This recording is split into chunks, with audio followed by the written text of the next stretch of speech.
Hi, John Tyler. Hey, hey, how's it going? I'm all right. I know you were trying to jump on with me before. Yeah, I think it was 2 days ago or so. So Yeah. I think you're having a solid debate. And so I just had some questions for you. What are some books? I know you were recommending a handful of books on, I think it was Marxism and things like that. Well, what do you think of like George Orwell? And what are just a handful of books that's kind of helped you develop your own kind of independent thinking around situations and things or book recommendations? So George Orwell is an interesting character. Mm-hmm. George Orwell, not a lot of people know that he fought in the Spanish Civil War. Mm-hmm. He fought with a group of anarchists and Trotskyists. He really was very critical of the Soviet Union, which I think is a lot of people that kind of look at leftists and socialists. They look at us as this kind of monolith, like we all support China, we all support the Soviet Union, we really don't. There's a lot more values of kind of what we believe. And he wrote a book about his experience in the Spanish Civil War. Mm-hmm. For me, a couple of books that I would say to someone that's trying to learn about these ideas are, first of all, The Principles of Communism by Friedrich Engels. It's a pretty short book, and it's very easy to read. It's really not written in any kind of fancy language that Marx Mm-hmm. kind of wrote in kind of fancier language. But the manifesto I would definitely put in there too. Okay. Yep. And State and Revolution by Vladimir Lenin is usually people's top three is on his criticism of all the different types of ideologies. He criticizes the liberals, he criticizes the anarchists, he criticizes the Mm-hmm. conservatives, and he makes the case for a vanguard party that would Mm-hmm. lead the working class, which is kind of become the most successful way to lead a working class movement. Mm-hmm. So even with that, I would say read all of that and read it critically. Don't buy into everything that all of them say. Yep.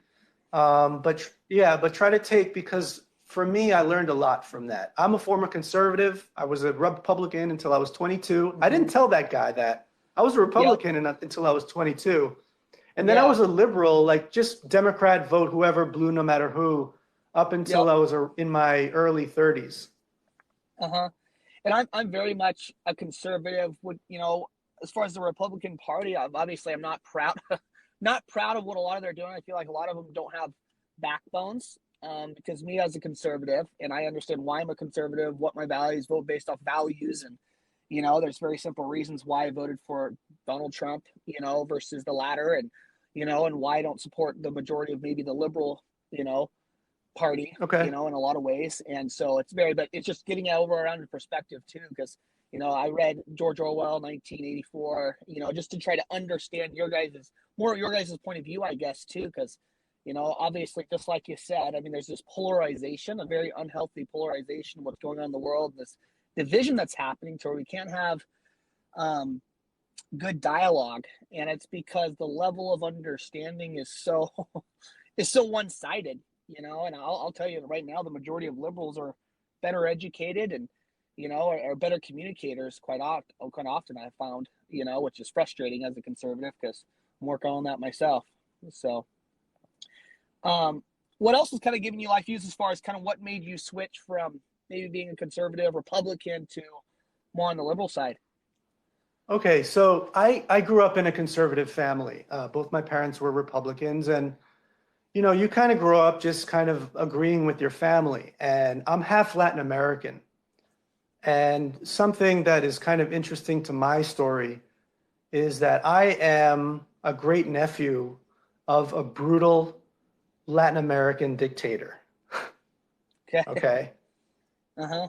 And I grew up hearing stories about him. This man killed thousands of people, and I grew up hearing stories about he was not that bad. He was actually a good Mm. guy. And later in life, so that was the first thing that really made me just question, I don't know if I really believe these grown-ups. Mm-hmm. But I went along with it. But I always wanted to learn and read more. The Iraq War had a big impact on me. Um, Everything that happened going into Iraq, especially, really made me Mm-hmm. very disappointed with the Republicans, and that's what sent me to the other side, to the Democrats. Even though the Democrats supported it too, but a little bit less. Mm-hmm. But for the longest, I just didn't trust any of them. One more thing that I'll say is that I have been a worker since I was in my late teens. I've worked a lot. I've worked for big companies, little companies. I've worked in retail. I've worked in food service. I worked in fast food. Now I'm in the medical profession. And I've seen the way workers are treated here in the United States. And when you work in the US, people usually come to two conclusions. They're like, this sucks. I'm going to advocate for workers, or I'm going to try to become a capitalist. I'm going to try to start my own business. Yep. I'm going to try to, I'm going to try to have that passive income.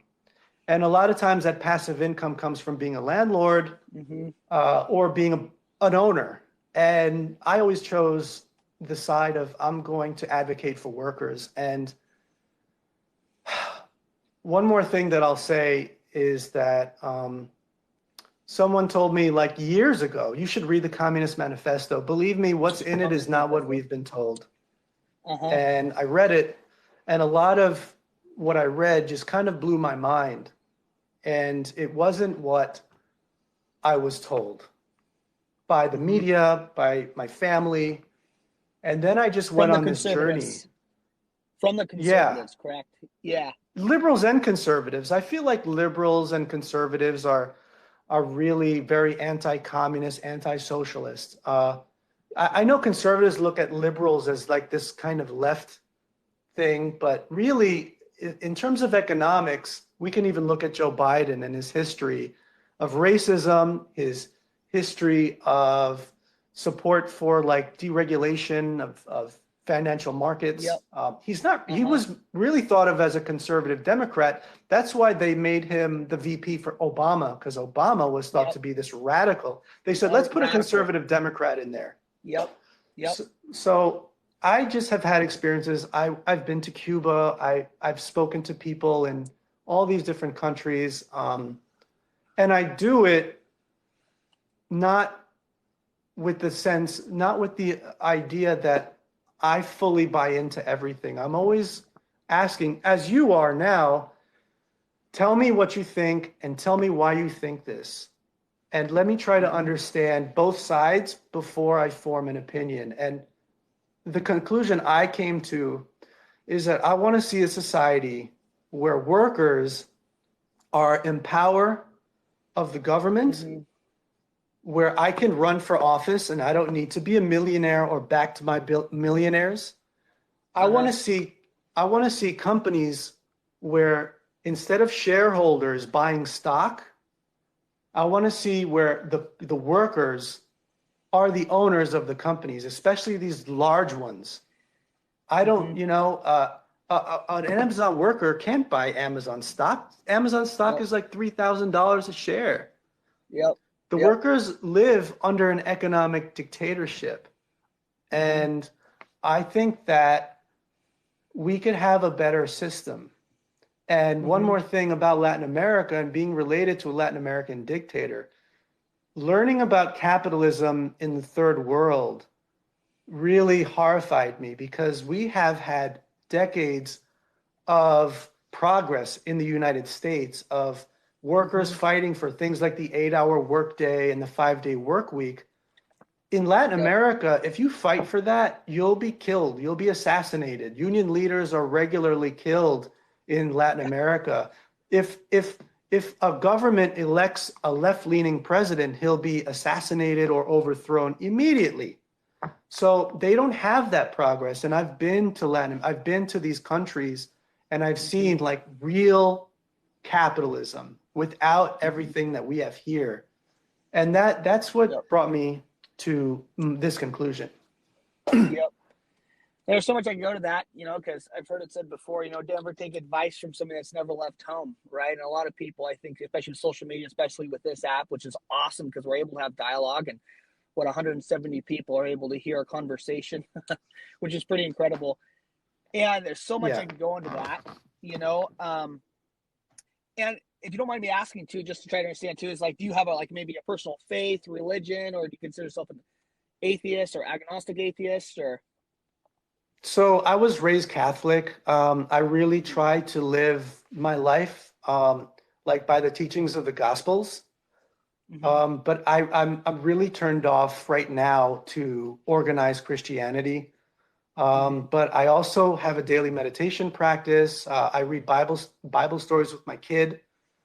Mm-hmm. So I have my own thing, but definitely Yep. I am spiritual and I believe in God, and like the teachings of Jesus are pretty central to like my ideas.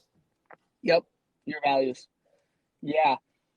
I guess what countries would you recommend, as far as, the capitalistic, you know, society, for me, it's like, I was also in the medical field, I was in the military, was over in Kabul, Iraq, Afghanistan, 2013, 2014, and so I've obviously see, I like, for me, I tell this quite often. It's like, man, and this is just my opinion, and obviously it's my limited experience too, which I am trying to get over around a perspective. I believe we still have one of the greatest countries with the most opportunities. We're a first world country. I mean, we're the only people in the world that have $1,400 cell phones in our hands and could be in debt and buy pizza on a credit card. In my opinion, what I've Yeah, sing, it's like, it's yeah, crazy. I yeah, I have the gentleman that you had on before here too. It's like, the Bush Jr. I mean, I feel like, he's hanging out with the Democrats right now. I yeah. wouldn't They consider love him a him. Republican anymore. Oh, they absolutely love him. And I don't agree with the war. I think it was silly, it was goofy, and I look back now and I have anger towards us. Like, holy smokes, we lost guys. I lost friends over there. And that'll shake your life up. Hmm. Make you challenge things. But for the medical field, I know nobody wants to talk about the. I know on here I won't. Talk about the. I recently stepped away from my job. Uh, I let them fire me because I didn't get the Fauci ouchie, and Okay. yeah, and just personally, and I'm thankful because I've built a business on the side of my career. Thank goodness to capitalism. I've built a successful network marketing company, and be able to have that flexibility, and I'm thankful for that. And I look in other countries, they don't quite have the options and choices. And I look at people, and this is just my opinion, and so feel free to challenge me on this. But I find that people that aren't paying their rent over the last 18 months, um, it's not because they didn't have the money or they didn't have the work. They just didn't have to, so they didn't. And I Okay. believe there's not an opportunity problem in America. I believe there's an ambition problem. Um, I, that's just I guess, my limited experience too. If people want to work hard, and want to make an income, I believe there's ways to do it. And I believe there's enough opportunity for anybody, everybody that wants to. Now, you'll never get rid of a lack of ambition, a lack of drive, and you'll never get rid of a victim mentality of, oh, it's harder for me than somebody else.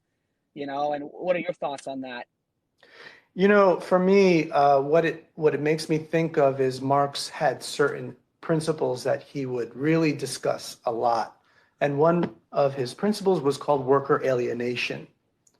And worker alienation discussed how workers are now so alienated from power, from wealth, from what we call the means of production. Production has become so bureaucratized that, in factory work, you have a guy pushing a button for 8 hours a day. You have a worker working a register for 8 hours a day. Yep. And I think that there is definitely a way in this country to become successful. I've Mm-hmm. studying very hard and Yep. finding the right kind of job and really busting my ass. And you've Yep. also found that way. But my thing is that there has to be a way for the average worker to just graduate school and go to Mm-hmm. work Yep. and have their basic needs met. And I Mm-hmm. invest in fucking crypto. Yep. I'm back Yep. in college right now. I'm 39 years old. I'm back in college. to get a second degree. So Uh-huh. I'm on my day Wow. off. Before I went on Yep. this live, I took a test because Uh-huh. in this country you have to never stop hustling. Yes. Yes. And Yep. and we could like be proud of that, but also I look at the people that don't have the resources and just should go to work and Yep. work a job. And Yep. unfortunately, if that's your track, you're going to be kind of screwed. Mm-hmm. In today's world, correct? Yeah, in today's Yeah. world. And you look in the 60s, the average gallon of gas was what, 63 cents. The average house was Yeah, $27,000. The average income for a plumber was $21,000. The average brand new truck was $3,000. Now you go to that exact same truck, that exact same house. That house is $360,000. That truck is $71,000, and the average income is what, 56,000 for a household. yeah, That's yeah. high. And so everything's changed. And is it, what was working, 40 years ago, 50 years ago, you almost had to be like really screw up not to be able to retire. And now our Hmm. generation is like, they say our generation, if you're under 35, they're going to be retiring right around 71, is what they're saying. Right now it's 68 years old before Social Security kicks in. Hmm. So yes, there has to be a way, because I think in our lifetime, especially our kids' lifetime, it's going to be scary, quite honestly. Right. um, and I'll tell you an idea that I have. And, a lot of people are talking about UBI right now. And this mm-hmm. is my idea. I've heard it a little bit, but, you have like Yang talking about UBI. It's a big thing. And even on the right, like, Yep. I don't know if you know, but the conservative economist Milton Friedman, who Uh-huh. was a big Heard of them. influence on today's like Republicans and libertarians, he was a big proponent of UBI. But he Mm-hmm. was a proponent of UBI. So we can give everyone a UBI, especially the poor, but that way we can shrink we can shrink the welfare system. And then once there's Mm-hmm. no more welfare system, then we shrink UBI and then no more. Yep. My thing is this.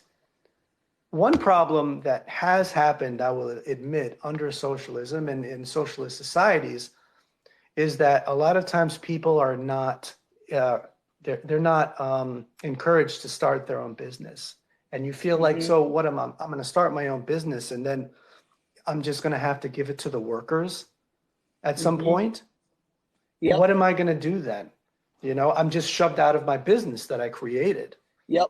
See, Yep. what we have now is that you start a business and at some point you're able to kind of have a UBI, but that comes from Mm-hmm. your workers' labor.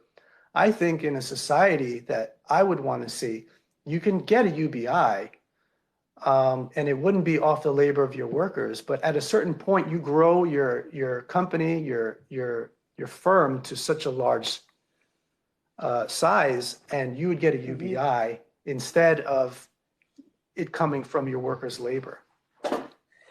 Are you saying, like, as far as the back, do you think there will be billionaires anymore? Will there be an opportunity to be a billionaire in America if you wanted to be?